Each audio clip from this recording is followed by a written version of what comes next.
what you're doing is becoming an expert in the category. You want to know all of the other products, all the other types of carrot peelers. What are their price points? What brands are they? So that you can speak to how is your product different? What is your point of difference? What makes yours better than what's out there?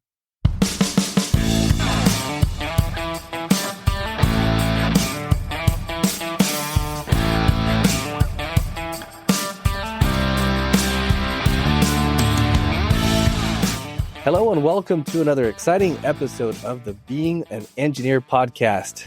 Today we're speaking with Scott Putnam, a seasoned product licensing and venturing coach, creator of the innovative Swat-N-Scoop and founder of Inventor's Edge, a platform dedicated to guiding inventors from concept to market.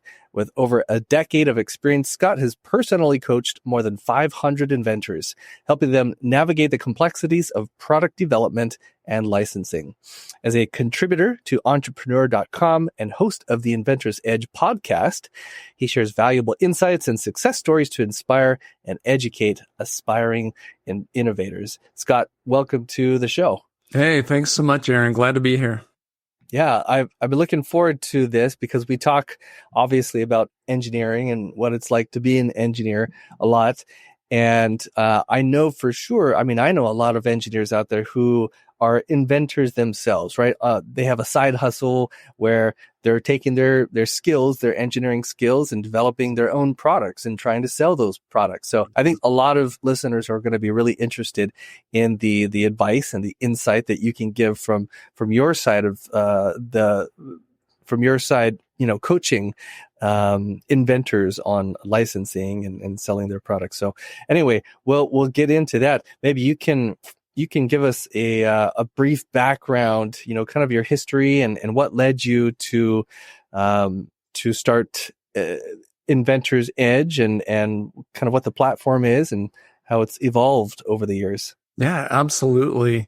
I appreciate that. I've been in the kind of the inventing and product development space for over 15 years, and I've been actively coaching inventors and entrepreneurs full time for the past 8 years, and a lot of with a different company before I started Inventor's Edge. And I've worked with so many engineers, and they're some of my favorite people to work with because they're so methodical about things and they think through things so well. And then I have to kind of stretch them when we start talking about like the marketing side of things, and it's almost like oil and water. And I have a lot of ways I can help them, ease them into that pool a little bit. What I was seeing, over the years of coaching, it was strictly a licensing model where you create a concept, maybe have some prototypes, and you create some marketing materials and get it out in front of companies for licensing. And there were a lot of people who really wanted to go a little further. They're like, well, what about venturing? What if I wanted to bring this to market myself and just get it on Amazon or get it into retail? And it wasn't something that we did, but it's something that I've done. And so the timing was good for me. After 8 years and working with over 500 people from around the world, it was time for me to spread my wings a bit. And part of what led to that was I was coaching people on really getting out of their comfort zone and facing fears and stretching themselves. Meanwhile, I was getting to a point where I was all kind of warm and snuggy in my own comfort zone. So I really needed to put myself out there. And so we decided to go all in and, create Inventor's Edge, where we have podcasts. We also have online courses, and we do one-on-one coaching and membership program. And so we jumped into the deep end, but it's been great. Fantastic. Now, talk to me a little bit about, you mentioned engineers are very methodical during the development process, but once it gets to like the sales and the marketing, you mentioned oil and water, right? To just polar opposites, they do not attract. Talk a little bit about that. Maybe if you have an example of it, and then what are some mindsets that engineers should have when it comes to sales and marketing that maybe just don't come naturally to us? Yeah, it's such a great topic. We could talk for hours on this. One of the biggest things that engineers, I think, hate to hear is good enough. It's just like, whoa, there is no good enough. I have to make sure it's perfect or nothing. Yeah, it's 100% spot on or zero. And when it comes to marketing, it's a little bit of a different game. Good enough is good enough when you're talking about marketing. And one of the things that I see a lot of inventors who are engineers especially get trapped into this mindset that it has to be perfect and I have to perfect my prototype. I have to test it and iterate it and test it and iterate it and make sure it's absolutely 100% perfect and works every time before I could even think about letting it out of the box. And through coaching, it's like, well, how long is that going to take? People spend years doing this. Meanwhile, if the product looks good, or we could get a rendering, make it look good on paper, maybe your prototype would look fine in a video showing it proof of concept, showing it working. Maybe you still need to iterate a little bit or put some final touches on it, but you can still get it out in front of companies to see if there's even any interest instead of waiting 2 or 3 years to perfect it only to find out nobody wants it. So yeah, it does take some coaching, and it's really fun for me. I've worked with so many engineers. It's fun for me to teach them the idea that it's okay, that it's good enough. Let's move to the next step. We can always come back and perfect it, once we know we have some solid interest. Nice. How about, are there different platforms or specific tools that you have found useful for marketing a product?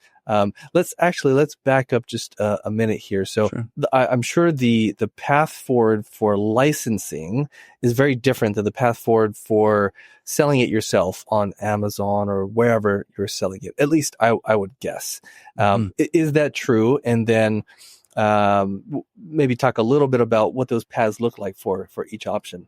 Yeah, absolutely. They are very different. With the licensing model, you create a product, you do a lot of research up front and make sure the product isn't already there, and do some patent researching and really look at the marketplace and become an expert in the category. And then we talk about prototypes and marketing materials, and you really are, with that model, you're able to get a lot of products in front of companies very quickly without investing a lot of money. Where with licensing, you're kind of going all in on one product. Not that you can't do multiple products or create a line of products, but there's more at risk and there's more time invested. The payoff can potentially be higher, so there's definitely pros and cons to it. They are very different animals. In the beginning, though, the steps in the process are the same. You're still doing a lot of research, figuring out what the product is. You're iterating it. You're getting your list of companies that you're going to contact together. You're putting all the pieces together, a demo video, things like that. So a lot of the initial steps are the same, but there's a point where you kind of split off. But it's interesting too, because even if somebody decides to license, I call that now like that's a good plan A, especially if you're somebody that has a lot of ideas and they just keep coming to you. Let's get them out in front of companies with the idea that at any point you can go ahead and venture it, have it manufactured, get the packaging, UPC, let's get some pricing programs together for retail, or let's get it on Amazon, with the idea that once you have some sales established and some reviews, that could lead to a licensing deal down the road as well. And I've done that myself, so I know that model very well. What are some ways you've found effective to market a product once it's manufactured and ready for sale? I mean, is it things like Facebook ads and SEO to a landing page, that sort of thing? Yeah, it's a great question. It really depends a lot on, are you doing retail or Amazon or both? There's a lot of platforms that are helpful as far as like, you can do Facebook ads, Amazon ads all day long, which are really an important part of the process. If your product's on Amazon, you do want to do the ads. Ideally, you're doing FBA so that people are seeing your product. Because a lot of people, when they shop on Amazon, they click the Prime button because they want it in like an hour. People hate to wait. So if you do FBA, that's a good way to do that. As far as other things, anything is going to help in terms of TikTok videos. You could create YouTube channels for your product. You can do blatant is probably not the word, but you can do ads for your product. That can get expensive. It's really all about exposure. And I was lucky with our Swat-N-Scoop product because my daughter and I were on a show on Amazon, and we'll probably get to that in a minute, but Amazon Prime Video called Buy It Now. So we did a 90-second pitch, and so that went out to millions of people. So there were opportunities like that as well that can come up if you do, go a little further in terms of venturing versus licensing.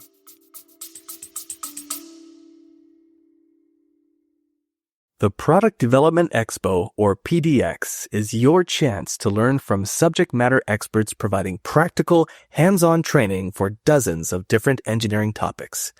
GD&T, Advanced Surface Modeling, DFM, Plating and Finishing Techniques, Programming Robots, Adhesive Dispensing, Prototyping Tips and Tricks, and lots more. PDX happens October 21st and 22nd in Phoenix, Arizona. Learn more at pdexpo.engineer. That's pdexpo.engineer. Well, that's a great segue into your Swat-N-Scoop product. Why don't you tell us a little bit about that and the journey it took you on and where you ended? Yeah, for sure. So as an inventor and a product developer, we're all about solving problems. I think probably a lot of kind of that engineering brain, like you see something and you're like, why can't I fix this? Why doesn't this could be so much better? And so I had two daughters who are now, one's in high school, one's in college, but when they were younger, there was a scream that was at a certain decibel that like dads and dogs can hear. And it's the bug scream. And so I would run into their room as, like a superhero. And the chore was to try to figure out how to get that spider off the wall back outside alive. And it was always a matter of looking for something, an envelopes, a mail, a cup and paper, like something. Why isn't there a product that's just designed for this? So through a lot of iterations, created Swat-N-Scoop, because although we were trying to catch and release, some people want them dead, but they don't want to necessarily have to go get a tissue and get really close to them. Essentially, a two-sided fly swatter with a scoop in the middle and a beveled edge, kind of like a dustpan. So you could swat a wasp or whatever creepy crawler you wanted and be able to scoop it up and toss it out without getting close to it. So through some iterations, my goal with that originally was to license it. And so I went through that model and got a lot of really good feedback. But originally I designed it bigger with a trap door. And it wasn't actually originally a swatter. It was more of just a scoop. And I called it the spider scooper, to scoop them up, trap them in there, and then just release them back out to the wild. And then through feedback from companies, they were like, hey, this is too big. There's too much going on. This whole sliding mechanism would be crazy expensive to make. Thanks. Send us your next idea. I'm like, okay, I can go back to the drawing board. And I was sitting there one day looking at a fly swatter next to my scoop. And I'm like, whoa, what if I could somehow make the scoop also SWAT? And then it was like, Swat-N-Scoop, kind of fun name. So created that, started pitching that again as the new iterated product and got a lot of good feedback. Hey, this is great. This is great. We love it. Our CEO loves it.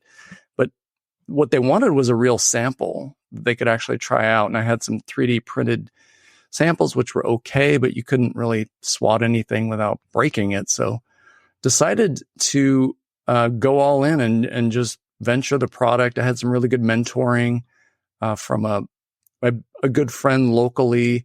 His brother's been importing products for a long time and said, hey, and he was basically retiring. So he's like, hey, if you want the keys to the kingdom, I can walk you through this and give you my Rolodex. I'm like, all right, this is the universe saying, do it. Yeah. Wow. So yeah, went for it, got it originally into retail stores. I was a little freaked out about Amazon, thinking the minute it's on Amazon, you see it, you can't hide anything. there's going to be 1,000 knockoffs within an hour, but it wasn't the case.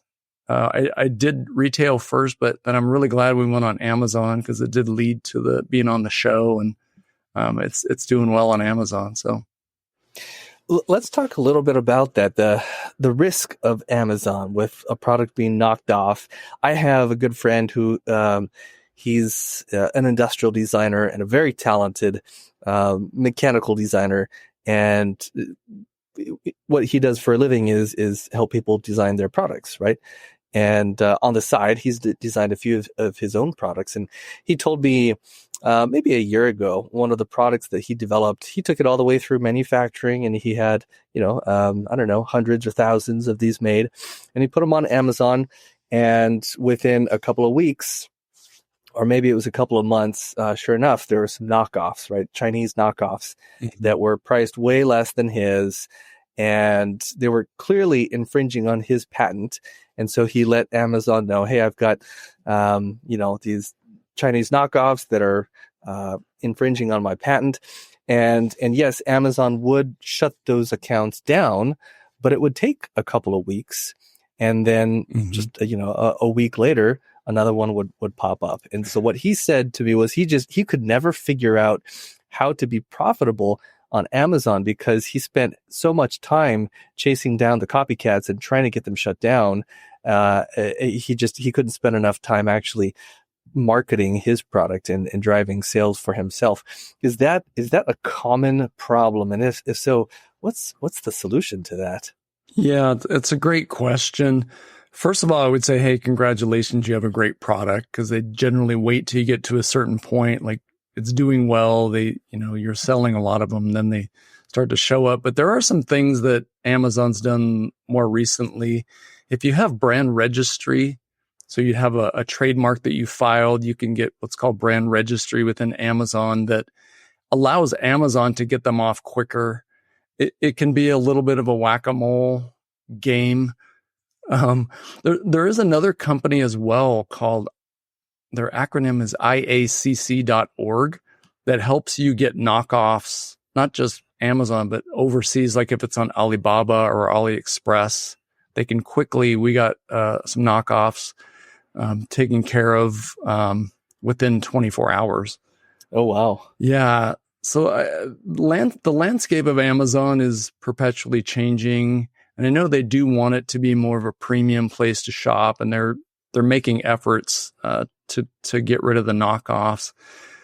It's frustrating though, as someone that has put so much blood, sweat, and tears into a product. You get it on there, somebody knocks it off, it's cheaper, it doesn't work as well, and all of a sudden, all these horrible ratings are showing up that affect you too.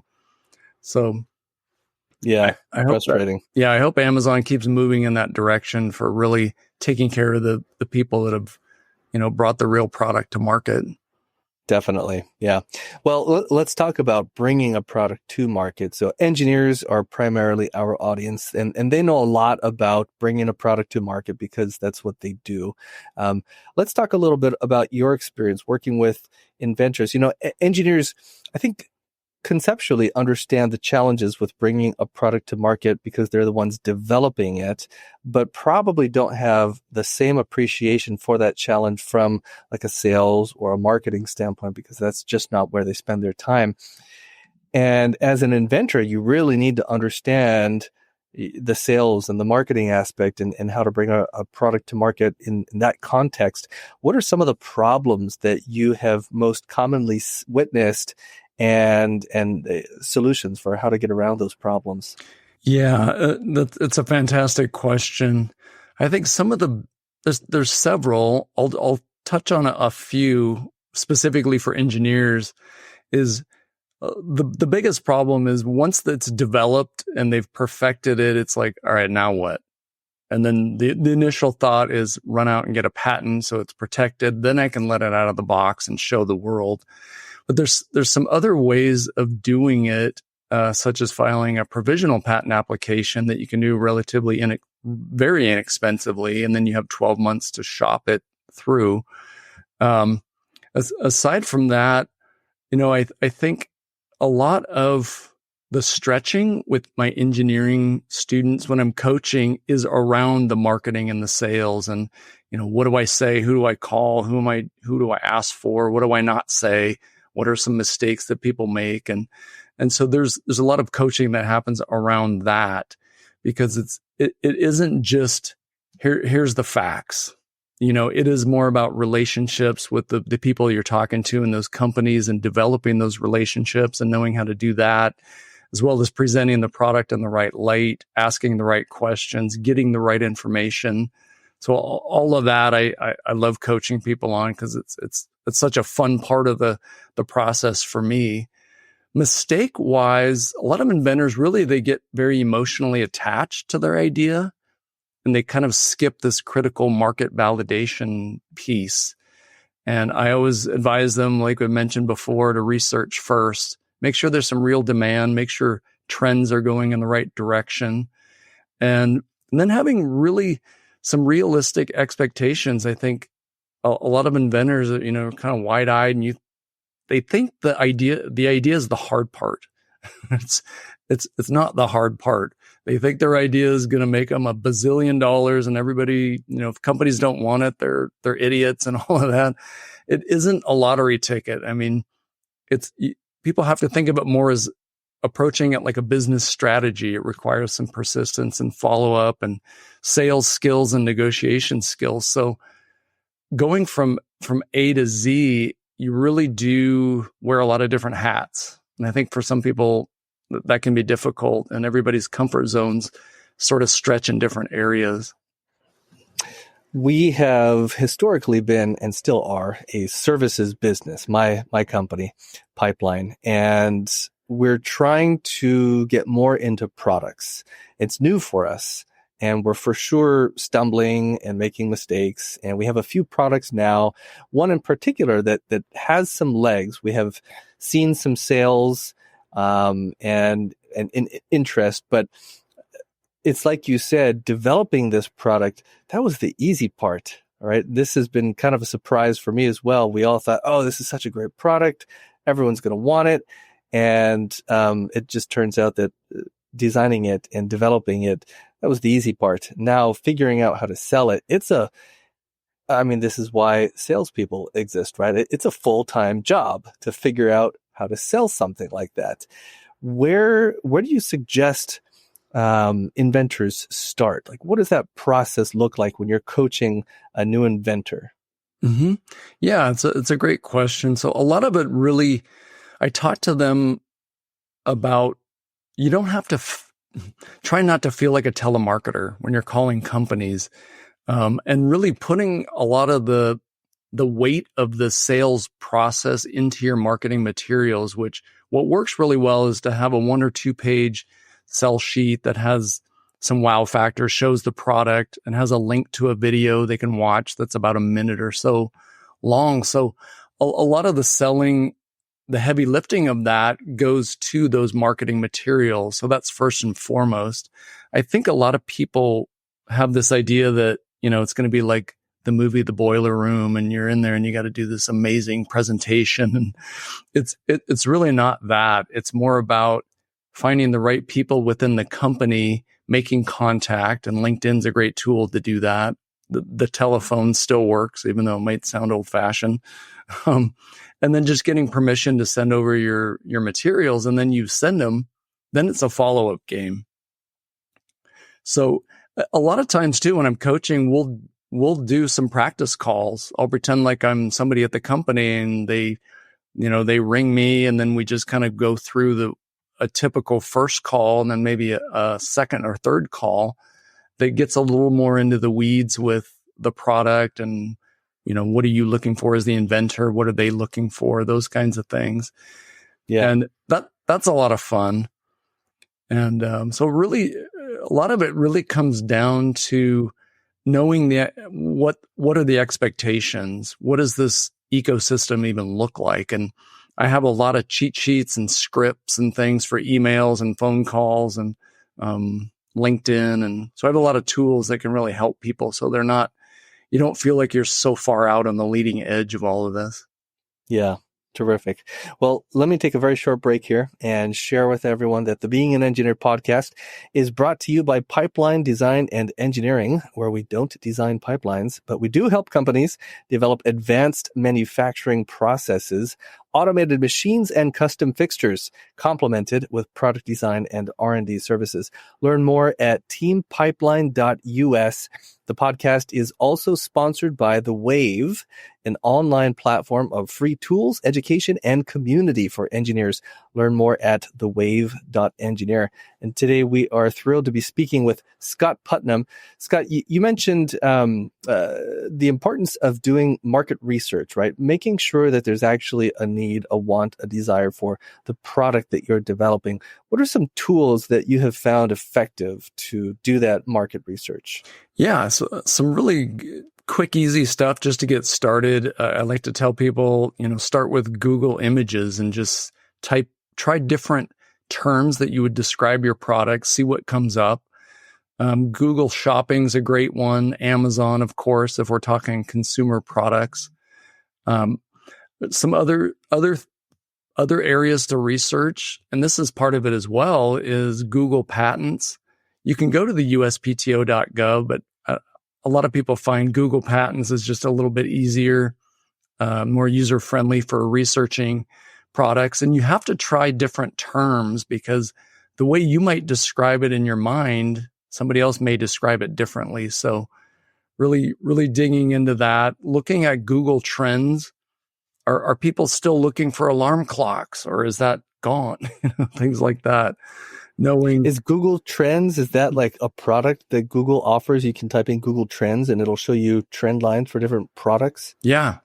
Oh, okay. Yeah, if you just Google Trends, yeah, it will come up. It's a great place. And there's, AI is another great resource, because it can search the internet and beyond and give you an idea of what direction products are going. I like Perplexity because it'll give you the sources so you can go to some of those websites to verify things. It's really the research, really what you're looking at too is not just, is my product idea out there? You want to know what else is even remotely similar to it, what else is even remotely close to it, as well as what are the price points of other products in this category? What does the packaging look like? So a lot of the research too, just go into stores and look around, see where would your product be in the store? How would it be packaged? What are the other products that you're seeing in that area? So if you have let's say a carrot peeler innovation, I would go into a lot of stores that sell carrot peelers and just what you're doing is becoming an expert in the category. You want to know all of the other products, all the other types of carrot peelers. What are their price points? What brands are they? So that you can really speak to how is your product different? What is your point of difference? What makes yours better than what's out there? How about the whole Coke versus Pepsi thing, right? Like they're basically the same thing. How do you coach inventors when they have a product that maybe is pretty similar to something else out there? Can that ever be a viable business? Or if you look at something and say, well, it already exists, pretty much 95% the same out here, and that's just the end of the conversation. Mm-hmm. Yeah, it's a great point. So how different does mine have to be? How much of an improvement does mine have to be? I've seen a lot of licensing deals over the years that were really just small tweaks on existing products. And how big of a tweak does that need to be is a little bit of an X factor. And it comes down to talking through when I'm coaching, what is your point of difference? What makes yours better? And sometimes it's just the improvement is that it does the same job. It's just less expensive. Or, it can get the job done in twice the time with half the mess, things like that, even though operationally it may not be that different. But what it also does is it opens the question about, well, what about the IP? What does that look like?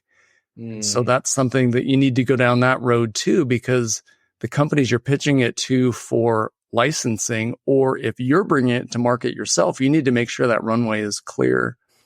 Yeah, great. Can you share a success story? Maybe one of your clients, of course, without divulging anything confidential, but kind of exemplifying the process or the journey that you take inventors through, and how one of your clients succeeded. Yeah, absolutely. In fact, the client I'm thinking of, I just had her on my podcast. We just recorded it. It'll be coming out in a few weeks. I had a fantastic client who it was really a clever kind of I'll call it a kitchen gadget, that solved a problem that she was having and other people were having. And she was very kind of apprehensive about everything, like every step of the process was, because it was all new to her. She had never done anything like this. But she had a great concept. And we talked a lot about, going through the steps and creating a cell sheet and, how do we do that? Or are we going to do a rendering? Or, what does your actual physical prototype look like? Because sometimes if it looks good enough, you can take a picture and put that on a cell sheet. And luckily, her son had helped with some 3D printing. And so she had a very nice looking prototype. So we used that on her cell sheet. And she worked hard in terms of doing the research, really knew the space, because she had been looking for her exact product for a long time. So she knew all of the products that were out there and the price points and all of that stuff. So once we had what looked like the close to the finished product, I think we did a few little touch-ups with some Photoshop work to kind of clean it up a little bit, but got it on a cell sheet. We had her create a 1-minute video that we could embed into the cell sheet and got a list of companies together. She filed a provisional patent application, and we stretched our comfort zone a lot when it came to reaching out to companies. But yeah, I'm so proud of her. She did it, and she had, I think, 3 companies that were interested. And I remember one of the coaching calls early on, I said, the best problem you can have is to have multiple companies interested in this. So I'm going to wish this upon you.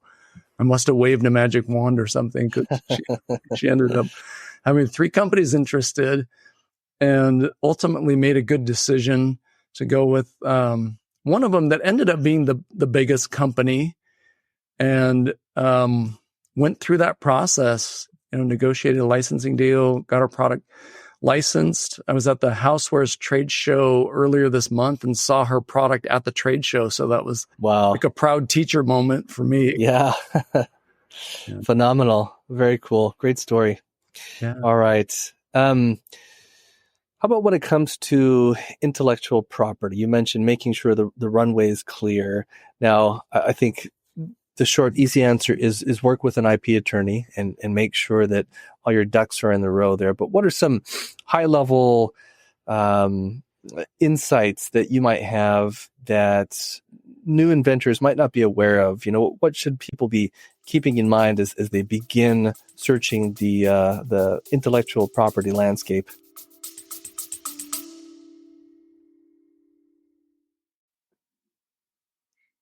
Can your project benefit from simulation? Get in touch with the team at Simitech Group, a trusted partner in engineering, simulation, and consulting.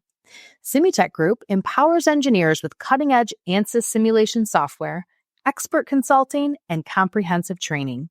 Whether you're tackling structural analysis, fluid dynamics, or electromagnetics, their team of certified engineers helps you innovate and optimize.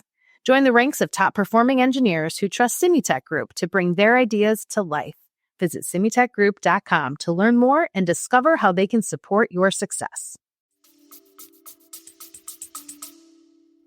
Yeah, I think one thing to remember is that a patent alone doesn't always stop the knockoffs. So, which that may burst a few balloons here, but it just gives you the ammunition to fight them. But you really need a strategy to enforce it. And sometimes, strong market presence is just as valuable as a patent. So there is some strategy behind dominating the marketplace. So a lot of companies that you pitch products to, the patent question always comes up, and I'd say the vast majority really want an issued utility patent. But our model isn't to wait till that happens, because it can be 18 months before it's even reviewed and up to like 3 years or longer before it's issued. So you can get in the game much quicker than that. And companies understand the value of dominating the marketplace and really being the first to market. There's a lot of power in that. And in a lot of cases, a really well-prepared provisional patent application is enough to start discussions with companies.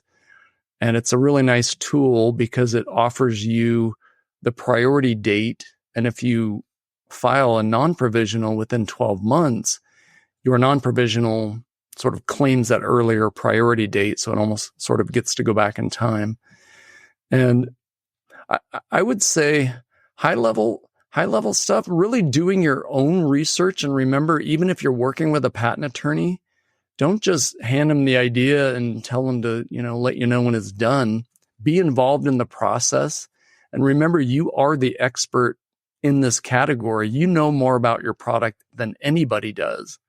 So don't be afraid to really share everything you can and everything you know with a patent attorney if you go down that road, and read everything they do. And if they're missing the mark somewhere, make sure to bring it to their attention, because they're not perfect.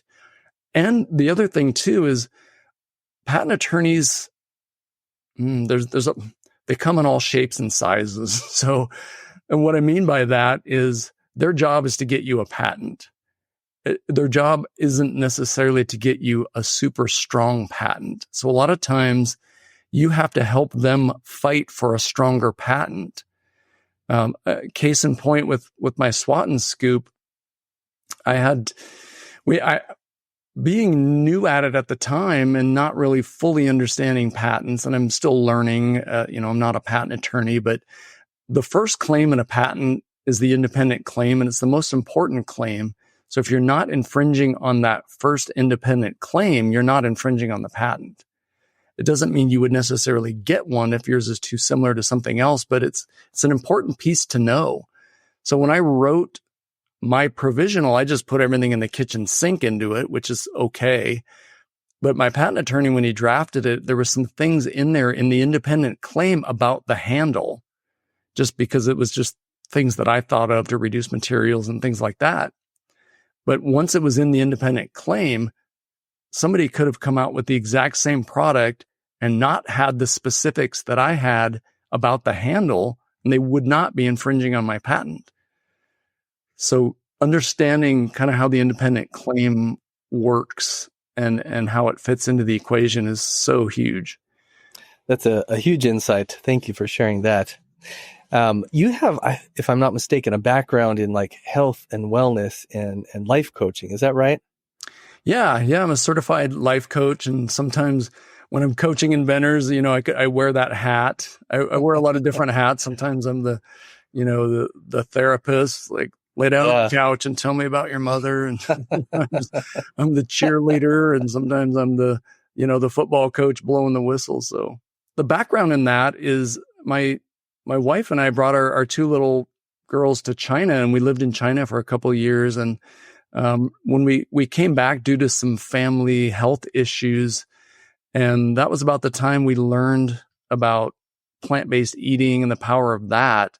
And we watched Forks Over Knives documentary and read the China study and really explored that as an option, mostly for just prevention. But it was about the time that I had a physical, and I was 44 at the time. And it was the first time anybody's ever used the word obese to me, because I was never like an overweight kid or a chunky kid. So it was like this moment where, who are you talking to? What? Me? And I was looking at the doctor, who had a very rotund belly himself. So thinking, we're having good company here.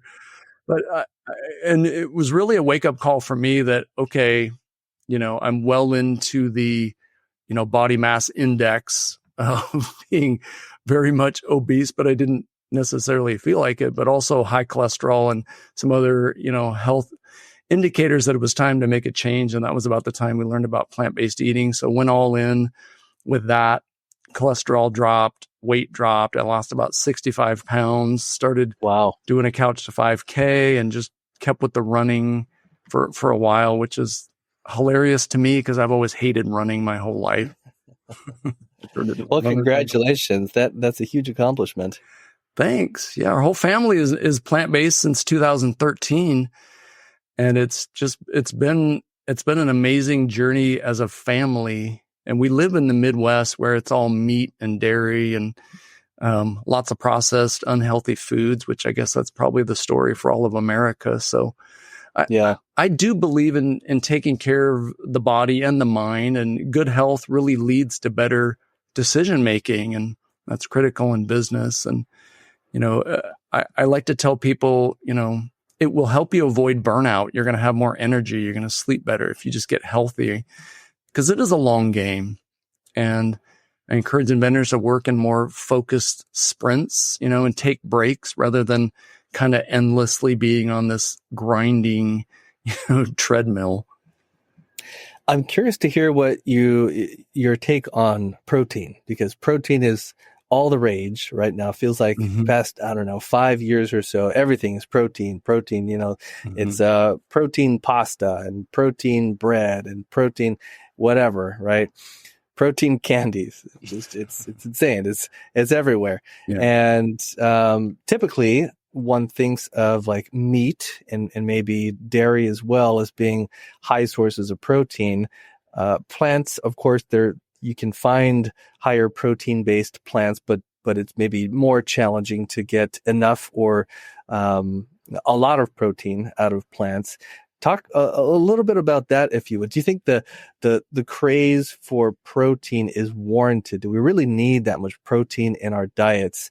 And then follow that up with, if you are trying to get, we'll just say a reasonable amount of protein in your diet, whatever that is, how do you do that on a plant-based diet?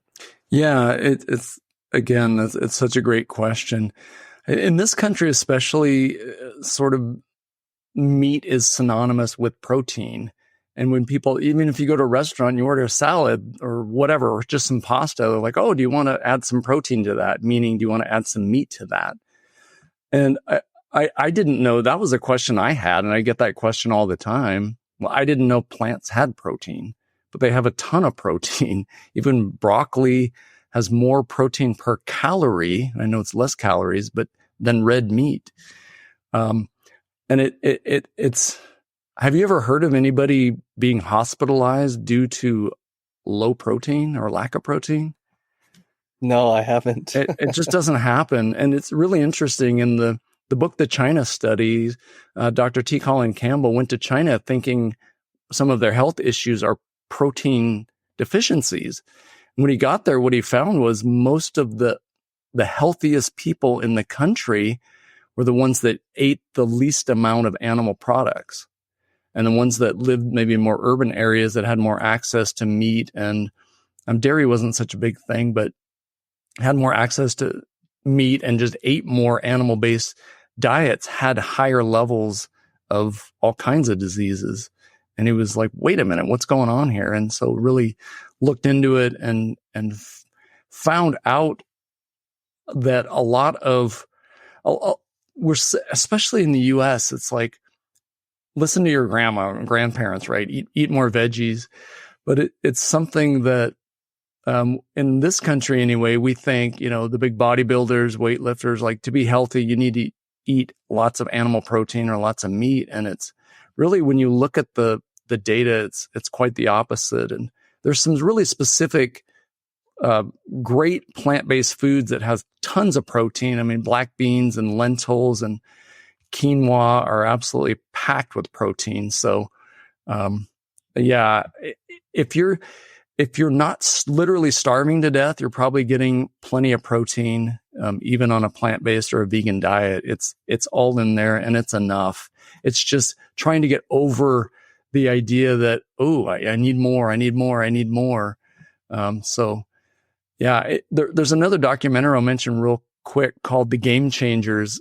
And it's about these professional athletes, especially football players, that switch to a plant-based diet and how their performance improves and the recovery time improves. It's really fascinating. Interesting. The Game Changers, you said, huh? Yeah. I'm going to have to watch that one. Yeah, right. It's a good movie. Fascinating. All right. Well, Scott, let's see. I think we'll start wrapping things up here. I'm going to steal a trick from Tim Ferriss and ask you, if you were to have the ability to put anything on a giant billboard that millions of people would see as they're driving past, and say millions of inventors would see as they're driving past, what would that thing be? Wow, that is a great question. Thanks, Tim Ferriss. Thank you, Tim Ferriss. Yeah, I think one of the quotes that I love is, people don't care how much you know until they know how much you care. And I think that would be at the top, maybe. And then below that of the billboard would be that your ideas matter. You know, we're all put on this planet to express ourselves and our creativity. And I think for a lot of people, if you have a venue for that, if you have a plan for that and some guidance, you know, you don't have to be a lone wolf. Maybe that would be right below it. You don't have to be a lone wolf. And as inventors, and I know a lot of engineers, you're sort of on this, you know, on this path, and you're going through the woods and you're alone. And so what I'm trying to do is, and what I'm doing with Inventor's Edge, is really bringing people together with our membership and saying, hey, you don't have to do this alone. There's a lot of support out there, and guidance, and can help you stay motivated and, you know, create a nice clear path so you know the direction, or get help with the direction that you want to go. And we're all in this together. Terrific. Wonderful. Well, Scott, how can people get a hold of you? I think that the best way is just through our website. It's inventors we do have a edge.com. And there you can sign up for our weekly email blogs if you want some great information. We have some FAQs. There's a contact us link there. I'm also on LinkedIn. I would love to connect with anybody. You can DM me if you just have questions, or you just want to set up a time to talk. I'm happy to do that, and I can share more about what I do and how I help people, and maybe even offer guidance about what you're looking for. And I love engineers. You're some of my favorite group to work with, because you're very organized and methodical, and you know, like step-by-step processes. And that's something I've been helping people with for a long time. So yeah, please reach out. I'm available. Wonderful. All right, Scott. Well, thank you so much. I sure appreciate you being on the show and sharing all these wonderful insights with our audience. Thanks. My pleasure, Aaron. I'm Aaron Moncur, founder of Pipeline Design and Engineering. If you liked what you heard today, please share the episode. To learn how your team can leverage our team's expertise developing advanced manufacturing processes, automated machines, and custom fixtures, complemented with product design and R&D services, visit us at teampipeline.us. To join a vibrant community of engineers online, visit thewave.engineer. Thank you for listening.